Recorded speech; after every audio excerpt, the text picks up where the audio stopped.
વિદ્યાર્થી મિત્રો, નવા પ્રકરણમાં તમારું સ્વાગત છે. પ્રકરણ 9 જમીન. પ્રથમ પ્રવૃત્તિ તરફ આગળ વધીએ. પ્રવૃત્તિ 1 જમીનની માટીમાં રહેલા ઘટકો. વર્ણન. નીચે દર્શાવેલ હેતુની નોંધ કરો. હેતુ: જમીનની માટીમાં રહેલા ઘટકો જાણવા. સાધનો: કોદાળી, ઘઉં, ચાળવાની ચાળણી, લોટ ચાળવાની ચાળણી, સુતરાઉ ઝીણું કાપડ, માટીના ઢેફા. પદ્ધતિ: માટીના ઢેફા.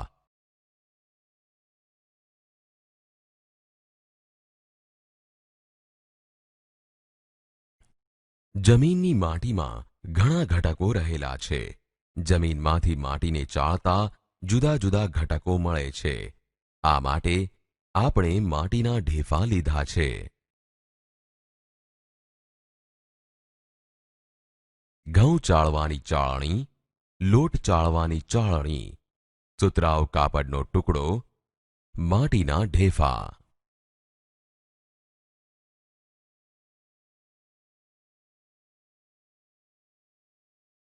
આ માટીના ઢેફાનો ઝીણો ભૂકો કરી માટીના ભૂકાને ઘઉં ચાળવાની ચાળણી વડે ચાળવા માટે લેવામાં આવે છે.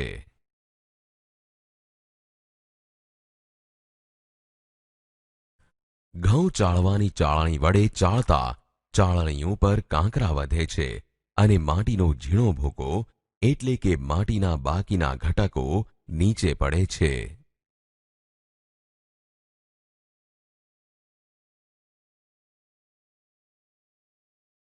માટીનો ભૂકો કરી ચાળેલ માટી કે જે ઘઉંની ચાળણી વડે ચાળતી વખતે નીચે પડેલ છે તે ભૂકાને લોટ ચાળવાની ચાળણીમાં ચાળવા માટે લેવામાં આવે છે.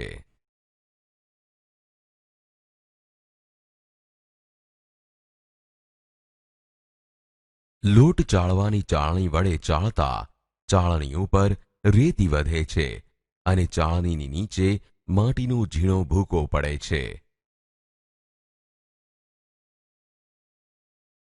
લોટ ચાળવાની ચાળણી વડે ચાળતી વખતે નીચે પડેલ છે તે ભૂકાને સુતરાઉ કાપડમાં ચાળવા માટે લેવામાં આવે છે.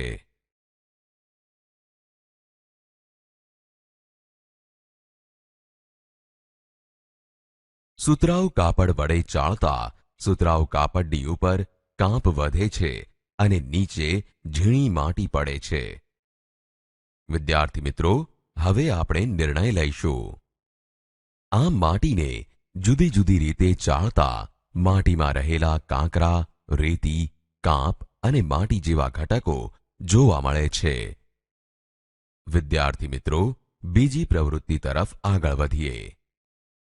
પ્રવૃત્તિ 2 જમીનમાં ભેજ સ્વરૂપે પાણી અને હવા રહેલી છે તે જાણવું. વર્ણન. નીચે દર્શાવેલ હેતુ અને સાધનોની નોંધ કરો.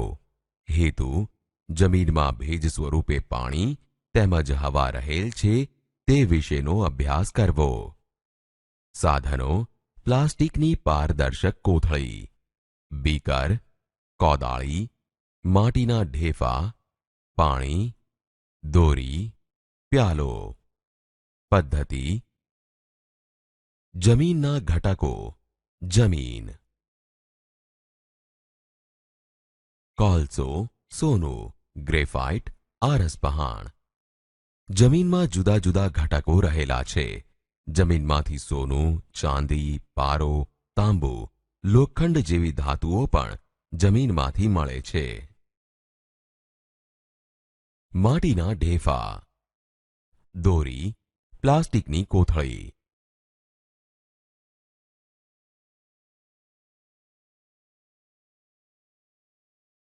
એકાદ બે ઢેફાને પ્લાસ્ટિકની કોથળીમાં મૂકવામાં આવે છે.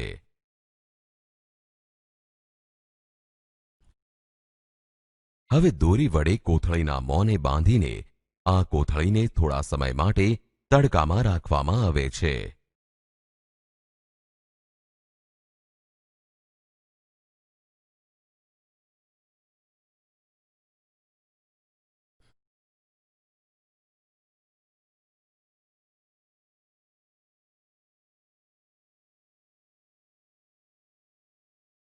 થોડા સમય બાદ કોથળીનું અવલોકન કરતા માલુમ પડે છે કે પારદર્શક કોથળીની અંદર ઉપરના ભાગમાં પાણીના ટીપા બાજેલા દેખાય છે.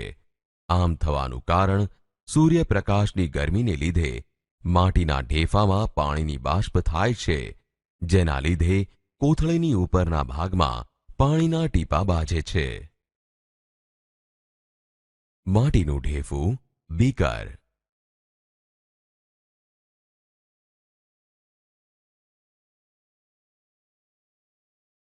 પારદર્શક પ્યાલામાં માટીનું ઢેફું ડૂબાડતા જોવા મળે છે કે પાણી ભરેલા કાચના પ્યાલામાં ઢેફું મૂકતા આજુબાજુ અને ઉપર પરપોટા થતા દેખાય છે.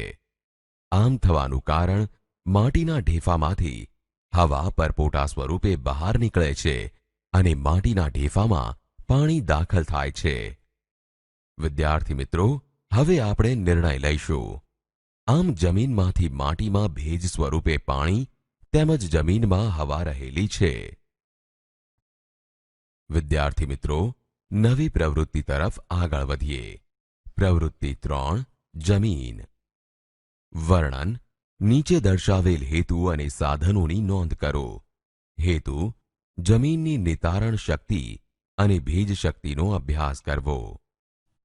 સાધનો: 3 પારદર્શક બરણી, 3 પ્લાસ્ટિક કે કાચની ગળણી, સુતરાઉ કાપડના ટુકડા, પાણી, રેતાળ, માટિયાળ અને કાંપાળ જમીનના નમૂના.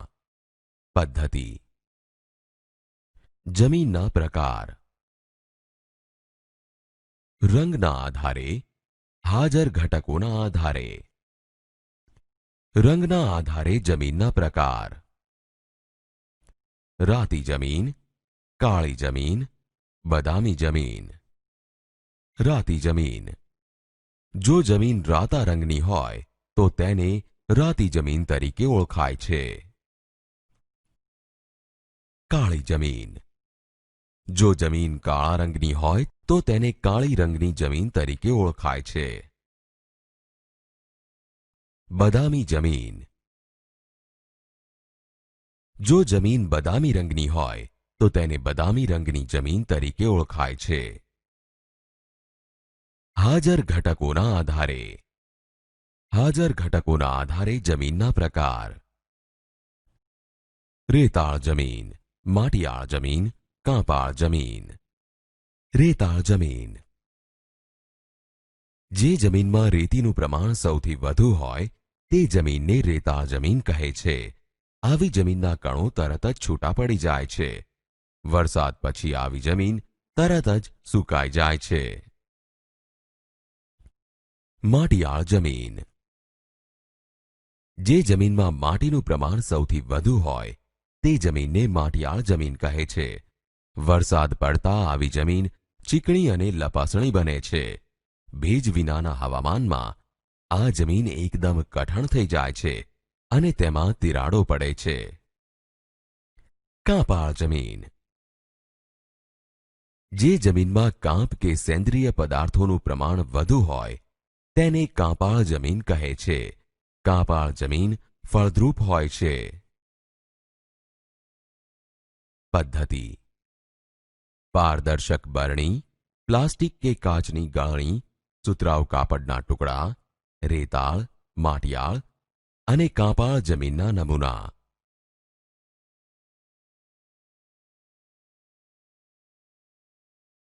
હવે ત્રણેય ગળણીને અલગ અલગ બરણી પર મૂકવામાં આવે છે.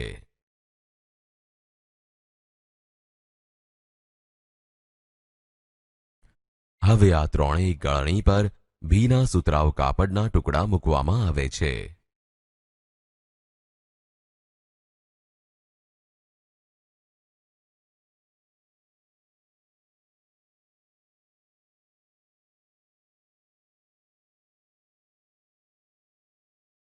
હવે રેતાળ, માટિયાળ અને કાંપાળ જમીનના નમૂનાને અલગ અલગ ગાળણી પર એક સરખા પ્રમાણમાં નાખવામાં આવે છે.